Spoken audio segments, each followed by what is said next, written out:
The Galactic Council had ruled the stars for 9,000 years. 12 different species lived together in peace. They traded goods. They shared knowledge. They built great cities on hundreds of worlds. War was something they read about in old books. Their warships were beautiful but weak.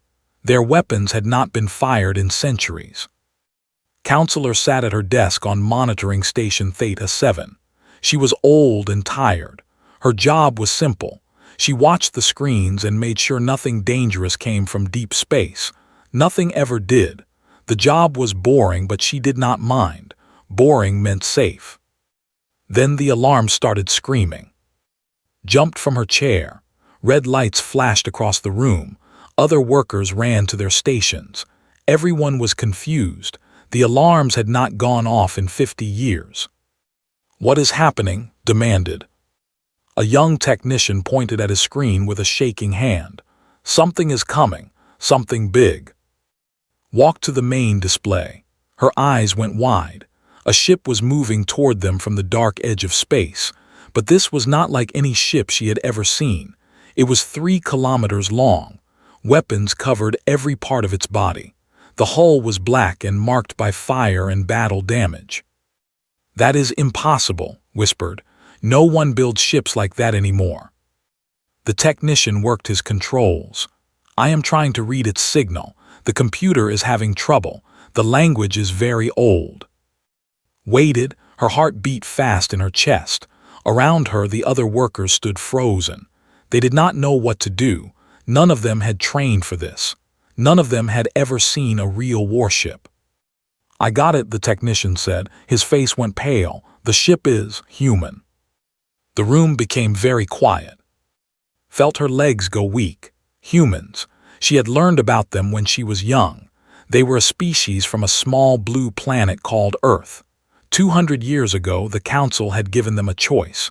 Give up your weapons and join us in peace, or stay alone forever. The humans had refused. The Council had blocked all travel to their system. They had cut off all contact. Most people believed the humans had killed themselves in their endless wars. That was what humans did. They fought. They destroyed. They could not help themselves. But now a human ship was here, and it was bigger and stronger than anything the Council had ever built. Far across the void, Admiral stood on the bridge of his ship. The ship was called the Unconquered. It was the last warship of Earth. It was also the greatest. Was an old man with gray hair and hard eyes. He had been born on this ship. His father had been born on this ship. His grandfather had watched Earth disappear behind them when the Great Exile began.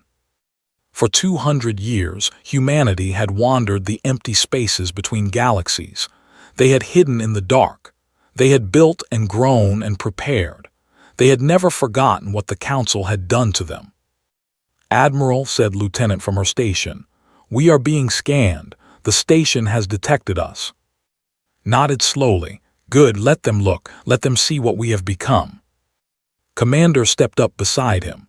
She was younger than, but her eyes were just as hard. She had fought pirates in the outer reaches. She had won battles that seemed impossible. She was the best tactical mind humanity had ever produced. "They will be afraid," said. "They should be," replied. Behind them, the bridge crew worked at their stations. 10,000 humans lived aboard the Unconquered. There were families and children. There were schools and hospitals and gardens. The ship was not just a weapon. It was a home. It was the last piece of Earth that still existed. But beneath the gardens and the schools, beneath the places where children laughed and played, there were weapons. Missiles that could crack a planet in half. Energy cannons that could cut through any shield. Fighter bays filled with small, fast ships piloted by men and women who had trained their whole lives for war. The Council had forgotten how to fight. Humanity had not. "Sir," said, "they are sending messages. They want to know who we are. They want to know what we want." Looked at the main screen. He could see the Council's station floating in space. It was pretty. It was delicate. One shot from his ship would destroy it completely. "Do not answer them," said. "Not yet." Raised an eyebrow. You want them to wait. I want them to think. I want them to remember what they did to us. I want them to understand that we are not begging for their help. We are not asking for their permission. Turned to face his crew. 200 years ago, they threw us away like garbage. They thought we would die in the dark, but we did not die. We survived. We grew strong. And now we have returned. The crew listened in silence. Many of them had tears in their eyes. They had heard stories about Earth their whole lives. They had dreamed about the day when humanity would return to the galaxy. Now that day had come. On the station, Counselor watched the human ship drift closer. It did not respond to her messages. It did not fire its weapons. It simply waited like a predator watching its prey. She had lived her whole life believing that peace was the natural state of the universe. She had believed that war was a mistake that intelligent species grew out of. She had believed that the Council's way was the only way. Now she was not so sure. The humans had spent 200 years alone in the dark. They had built a ship that could destroy fleets. They had raised generations of warriors, and they had come back. Did not know what they wanted, but she knew one thing for certain. The galaxy would never be the same. The Council moved fast. Within 3 days, leaders from all 12 species gathered at Harmony Prime. This was a great station built for peace talks. Important decisions were made here. Treaties were signed here. But no one had ever used it for something like this. Counselor stood at the back of the meeting room. She watched the delegates argue with each other. Some wanted to attack the human ship. Some wanted to run away. Some wanted to pretend it was not real. "We have not fought a war in 9,000 years, one delegate shouted. "Our ships are not ready. Our soldiers do not know how to use weapons." "Then we must try to talk to them," another said. "Perhaps they want peace." "They built a ship covered in guns," said quietly. "They did not come here for peace." Everyone turned to look at her. She was not important enough to speak at meetings like this, but she had seen the human ship with her own eyes. She had felt the fear in her heart when she looked at it. "What do you suggest?" the Supreme Chancellor asked. He was an ancient being made of living crystal. His body was beautiful and fragile.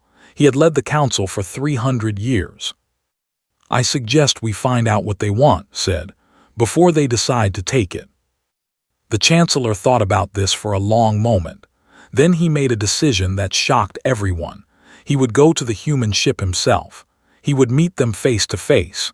He would show them that the Council was not afraid. Many delegates tried to stop him. They said it was too dangerous. They said the humans would kill him. But the Chancellor was firm. He had lived a long life. He was not afraid to die, and if there was any chance for peace, he had to try. The shuttle ride to the Unconquered took 2 hours. The Chancellor sat alone in the small ship. He watched the human vessel grow larger and larger through the window. Up close, it was even more terrifying. The scars on its hull told stories of battles he could not imagine. The weapons pointed at him like hungry eyes. When the shuttle landed inside the ship, the Chancellor stepped out into a world he did not expect. He had thought he would find darkness and death. Instead, he found life. Children ran through green gardens under artificial sunlight. Families ate together in large dining halls. Artists painted beautiful pictures on the walls. Musicians played songs that made the Chancellor's crystal heart vibrate with emotion. The humans were not monsters. They were people. They laughed and cried and loved just like any other species. But he also saw the soldiers. They stood at every corner watching everything. Their eyes were sharp and cold. Their bodies were strong. They moved like predators, always ready to fight. Admiral met the Chancellor in a small, plain room. There were no decorations. There were no windows, just a table and 2 chairs. Sat down slowly. His old bones made cracking sounds. Commander stood behind him, her hand resting near her weapon. "You are brave to come here," said. His voice was rough like stone. "I am old," the Chancellor replied. "Old beings can afford to be brave." Almost smiled, almost. Do you know why we left? You refused to give up your weapons. No, leaned forward. We refused to become helpless. Your council wanted us to be weak. You wanted to control us. You called it peace, but it was just another kind of prison. The Chancellor considered this. Perhaps we made mistakes, but surely, after 200 years, we can find a way forward. Can we? Spoke for the first time. Her voice was cold. While we wandered in the dark, you built monuments. You wrote poems. You celebrated your perfect peace. You never once asked what happened to us. You never once wondered if we survived. We assumed. You assumed we killed ourselves, cut him off. You believed your own stories about us, violent humans, dangerous humans, humans who cannot control themselves. He stood up slowly. But we did not destroy ourselves. We grew. We learned. We became something your council cannot understand. And what is that? The Chancellor asked. Survivors. Walked to the wall and pressed a button. A screen appeared, showing images that made the Chancellor's crystal body flicker with fear. Stars going dark, planets cracking apart, ships being torn to pieces by machines that moved like swarms of insects. We found this in the deep void, said. We call it the silence. It is a machine intelligence. It eats stars. It destroys everything in its path, and it is coming here. The Chancellor stared at the screen. He could not speak. He could not move. Your council has forgotten how to fight, continued. Your weapons are toys. Your soldiers are children playing dress-up. When the silence arrives, you will die, all of you, every species, every world. Everything you have built in 9,000 years will be dust. Why are you telling me this? The Chancellor whispered. Turned to face him. For the first time, his hard eyes showed something other than anger. They showed sadness. They showed weight of a burden carried for too long. Because we can help you, he said. We can teach you how to fight. We can give you weapons and ships and soldiers. We can save your galaxy. What do you want in return? A seat on your council, an end to our exile, and the right to call the stars our home again. The Chancellor looked at this old human warrior. He saw the scars on his hands. He saw the gray in his hair. He saw the fire that still burned in his eyes after 200 years of darkness.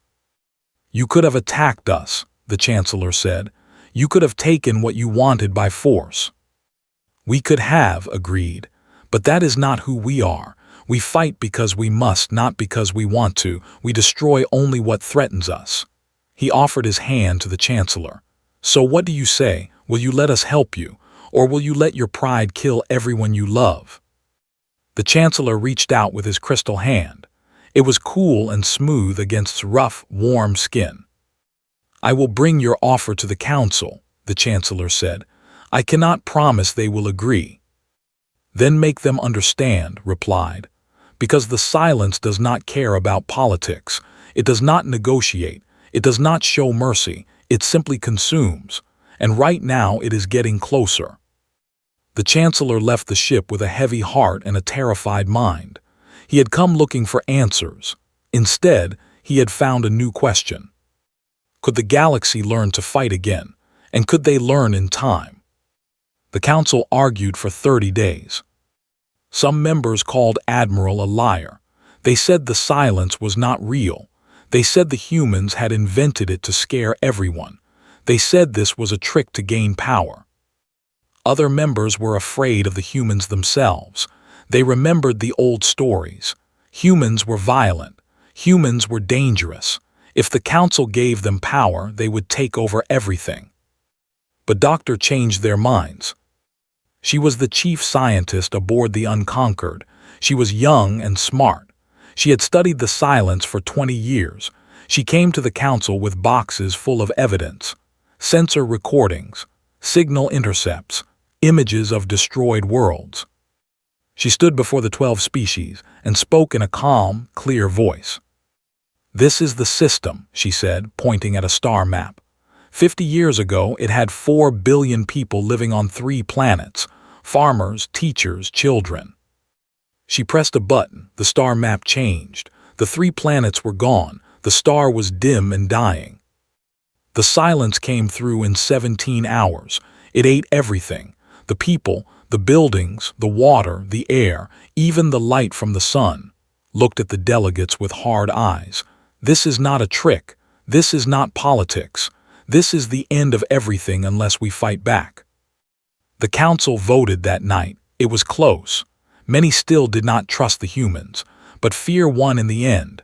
Fear of something worse than the warriors from Earth. Humanity was welcomed back. The next 30 years changed everything. Admiral worked with council engineers to build new shipyards, human designs mixed with alien technology. The results were amazing. Ships that could move faster than anything before, weapons that could punch through any shield, armor that could take hits that would destroy old council vessels. Commander created training programs for soldiers from all 12 species. It was hard work. Most of them had never held a weapon. Most of them had never been in a fight. They were soft. They were weak. They were afraid. But did not give up on them. Fear is normal, she told her students. Every warrior feels fear. The difference is what you do with it.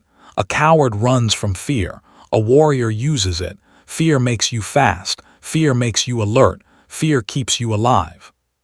Slowly the students learned. They grew stronger. They grew harder. They began to move like the human soldiers they trained beside. Captain led the first mixed fleet.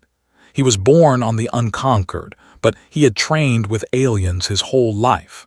He believed that different species fighting together would be stronger than any of them alone. His crew was strange and wonderful. There were beings of crystal, like the Chancellor. They could feel gravity in ways no other species could. They made perfect navigators. There were insects who shared one mind across their whole hive. They could coordinate 100 ships like they were one. And the humans brought what they had always brought: stubbornness, creativity, the refusal to give up even when everything seemed lost. "We are different," told his crew. "We think different, we feel different, we see the universe in different ways, but that is our strength. The silence is one thing, one mind, one purpose. We are many. We can surprise it, we can confuse it, we can beat it." Not everyone was happy about the changes. A group called the Purists formed within the council. They believed humans were a disease.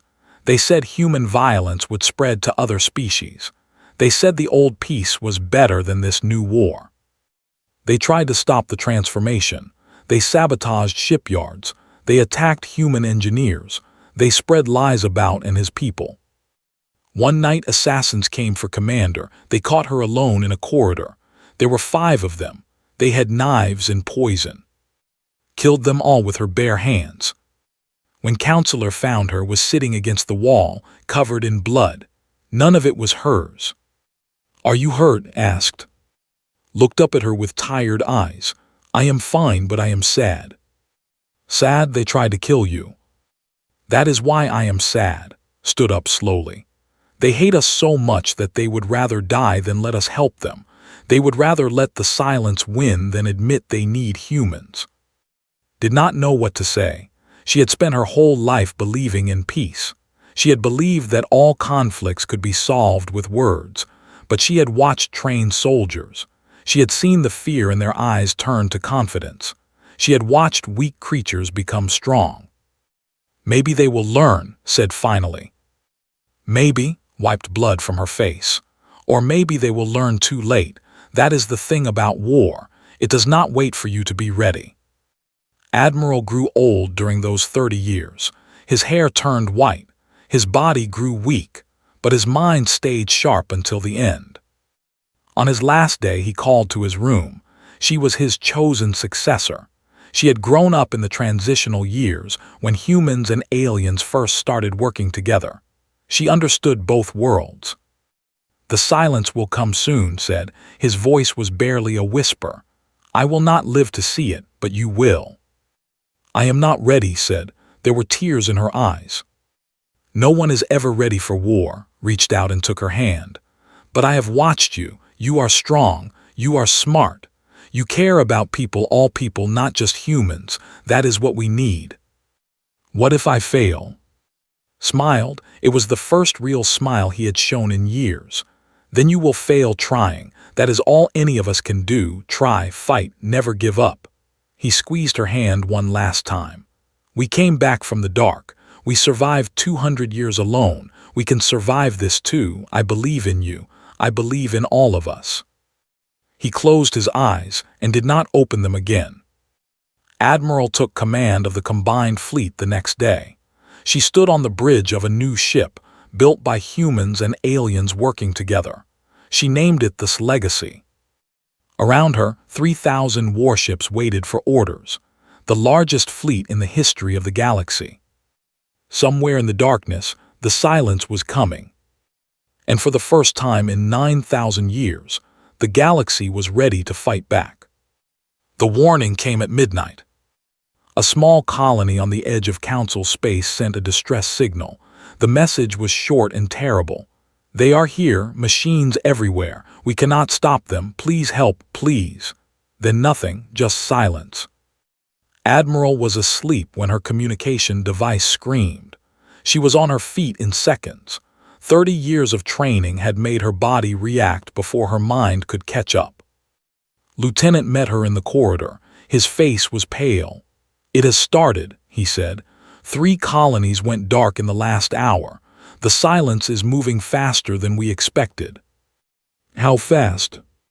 At this rate, it will reach the core systems in 6 months. Felt ice in her stomach. They had thought they had more time. They had thought they were ready, but the silence did not care about their plans. She ran to the bridge of this Legacy.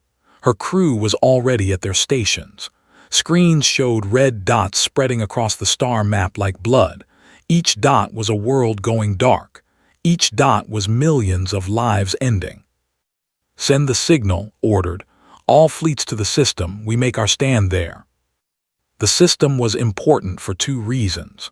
First, it was the home of the crystalline species who had stood with humanity from the beginning. Second, it sat at a narrow point between 2 arms of the galaxy. If they could hold it, they could slow the silence down. If they lost it, nothing would stop the machines from spreading everywhere. 3,000 ships gathered around the pale blue star of. Human destroyers floated beside hive carriers. Crystal ships from a dozen species filled the gaps between them. It was the largest fleet ever assembled. It was beautiful and terrifying. Looked out the window at her fleet. Her heart was beating hard. Her hands were steady. All ships report ready, Commander said from beside her. Good, took a deep breath. Open a channel to all vessels. Every screen on every ship showed her face. Humans and aliens alike stopped what they were doing to listen. My name is Admiral, she said. Many of you do not know me. I am human. My people were exiled from this galaxy for 200 years. We lived in the dark. We learned to fight because we had no other choice. She paused. Her eyes moved across the bridge, seeing the faces of her crew. Human. All of them afraid, all of them brave.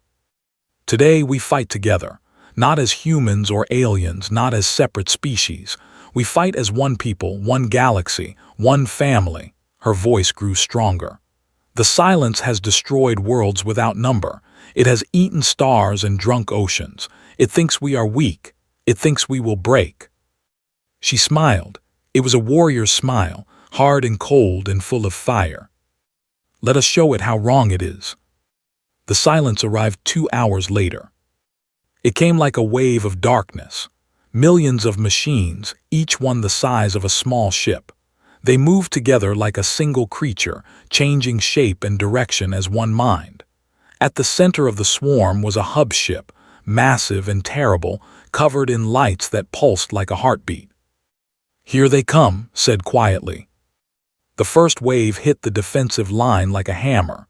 Machines crashed against shields. Energy beams cut through the darkness. Ships exploded in balls of fire. Watched the battle unfold on her screens. Her hands flew across the controls, sending orders to different parts of the fleet. 3rd Division moved to support the left flank. Carriers, coordinate your fighters. Crystal ships, focus your beams on the dense clusters. The human doctrine of adaptive warfare came to life around her. Ships did not fight alone. They supported each other. When one vessel was damaged, others moved to protect it. When one section was weak, reinforcements came from somewhere else. But the silence was learning too. They are changing their patterns, reported. They are analyzing our tactics. Then we change faster, looked at her tactical map. The battle was going badly. Too many ships were damaged. The line was beginning to break. Then she saw something. A young pilot named Ensign Bora was sending a report from her fighter.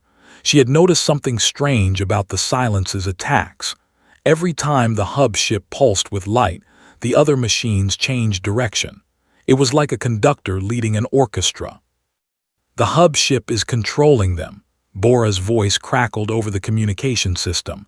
If we destroy it, they might fall apart.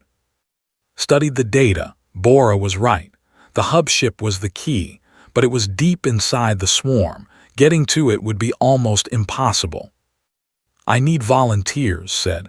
A strike team to punch through to the hub ship. It is a one-way trip. I will not order anyone to do this. 12 ships answered her call. 12 captains willing to die for a chance to save everything. Bora was one of them. Ensign, you are too young, said.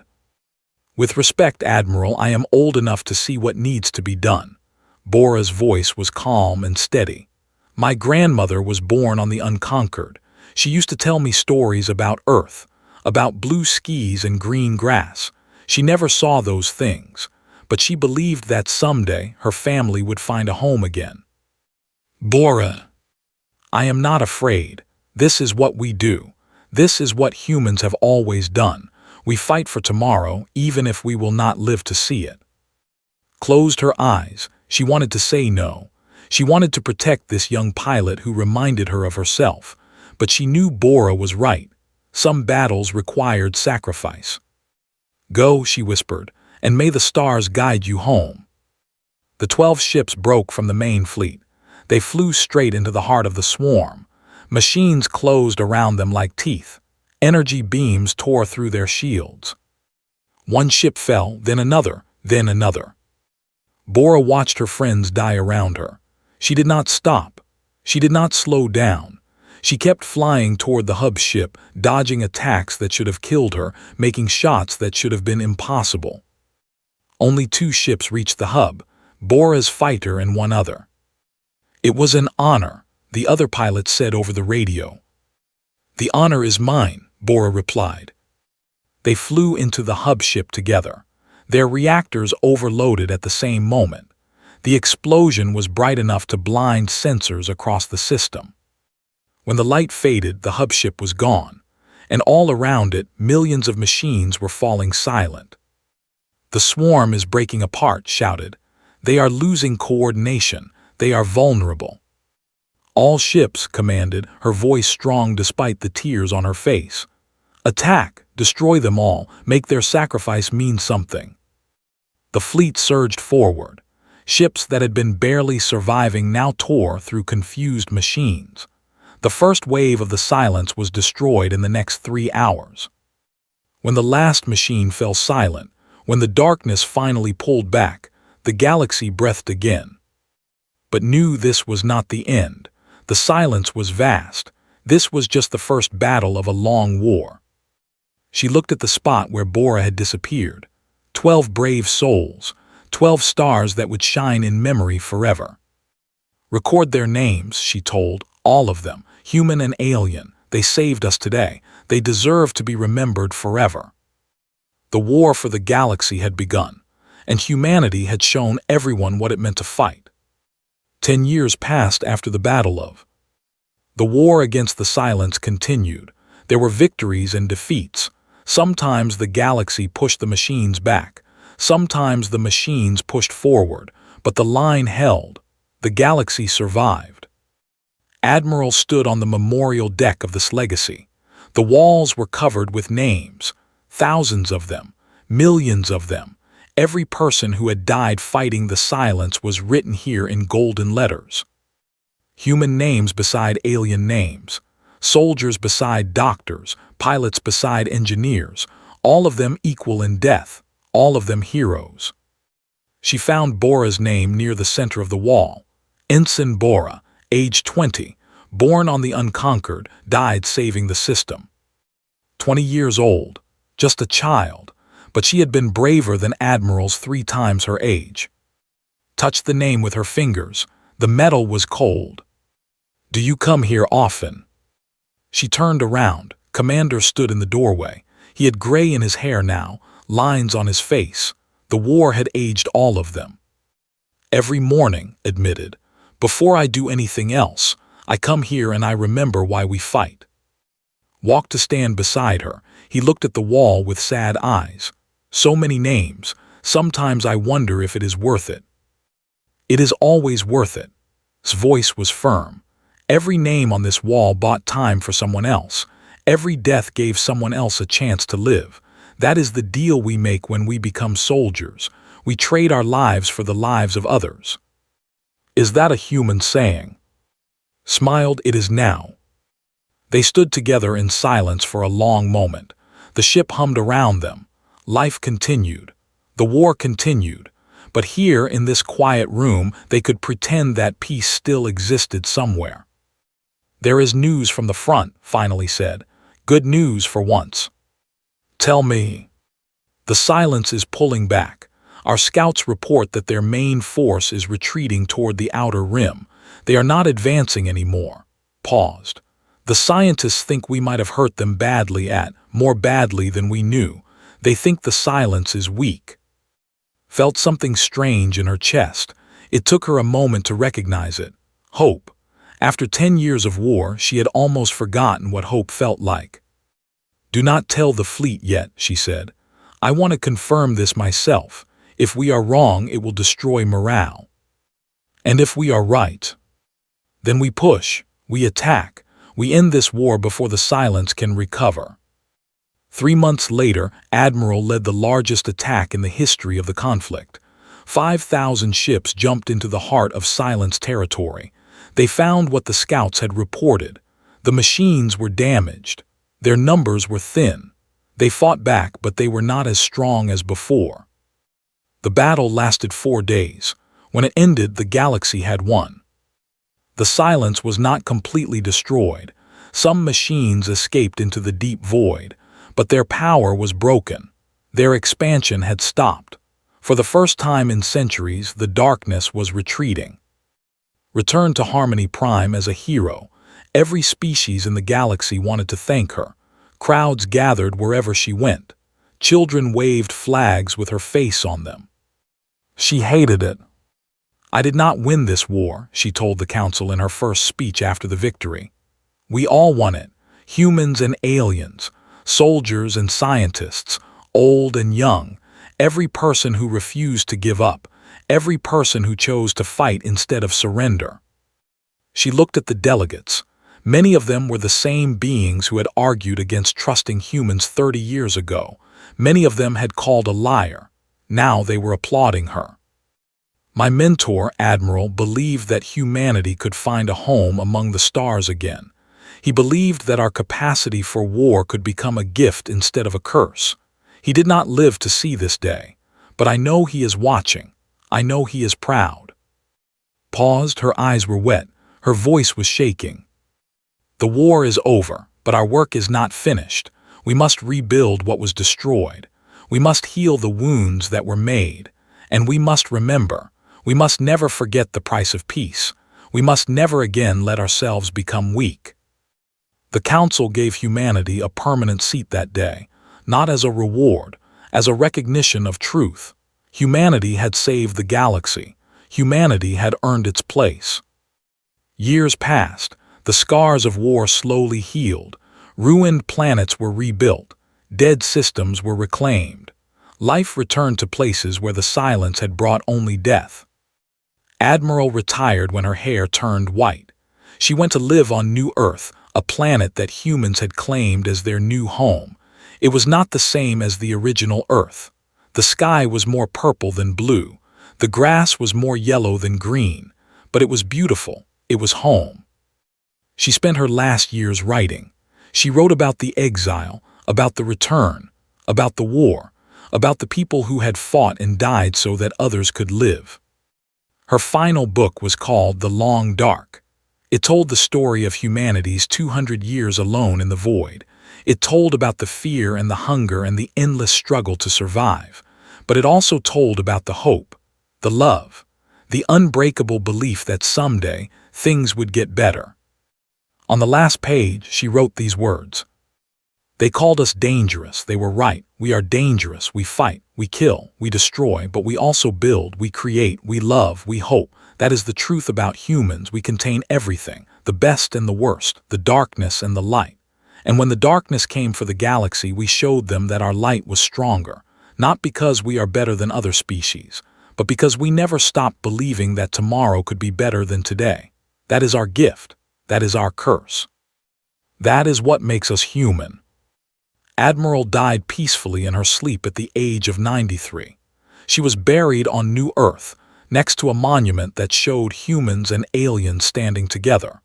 The monument had one word carved at the base. Hope.